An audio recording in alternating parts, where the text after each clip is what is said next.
All right, so welcome to Module 3. You are going strong and doing well. I did not get everything from Module 1 graded until Saturday.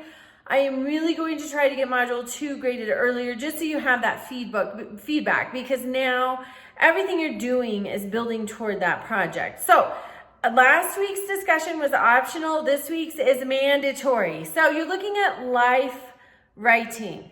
My grandmother wrote her life story and left it for us. It's a treasured keepsake. We're always looking at life writing. So you're examining 3 different types. Biographies. This is a biography of John Hanson. John Hanson was the first president of the United States, not George Washington, John Hanson.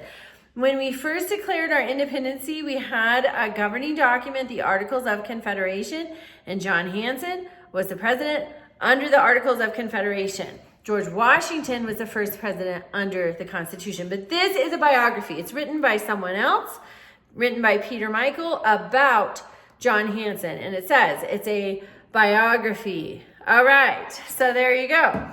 Then memoirs. Memoirs are snapshots. The best one I've listened to recently is Tom Selleck's. It's titled You Never Know. But I listened to it on Audible, so I don't have it to hold in my hand. But memoirs are written by the subject. So Tom Selleck wrote his memoir, You Never Know. It's snapshots. It's not birth to, late in life. It's just snapshots. So here's a memoir. All the best, George H.W. Bush. This is our 41st president. This is his life in letters and other writings. It's a snapshot. So this would be a memoir. It's not a complete, exhaustive life history. It's snapshots. Those are memoirs. This would be an autobiography. Bibi, Benjamin Netanyahu, the Prime Minister of Israel. Bibi, my story. It's written by him, about him. He is the hero, but also he is a very impressive and complicated person. This is interesting, especially the first part where he talks about his brother. Fascinating. And his growing up. Very, very interesting story. So, but always we have bias. So remember, bias is in all of us. No matter how impartial we think we are, we're not.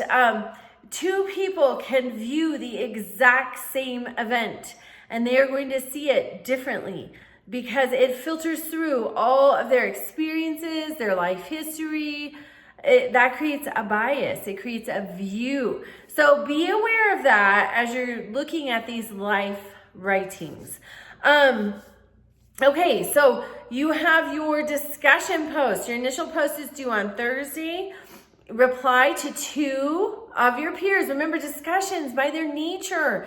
You want to discuss. You want to interact. You miss out on 15 of 50 points. You cannot get an A without replying to 2 of your friends, 2 of your classmates. So reply. And be constructive in those replies. Look at the discussion assignment itself. There are prompts for your replies. Sometimes people don't reply because they don't know what to say. This eliminates that uncertainty. Just follow those prompts and then you'll have a great reply. Same thing for your initial post. Follow the prompts. Same thing. This week you have a profile assignment. So this is a prominent figure in the subject of your Module 7 project. So whatever you've chosen, there will be a prominent figure. You're going to examine 2 sources about this individual who was involved in your historical event of choice. Follow the guidelines and rubric. That is essential for a successful submission. It lays out exactly what you need to do. It is such a help. Please consult and follow the guidelines and rubric for your assignment. Okay, reach out to me with any questions. Have fun focusing on life writing this week, and I will see you in the discussion board.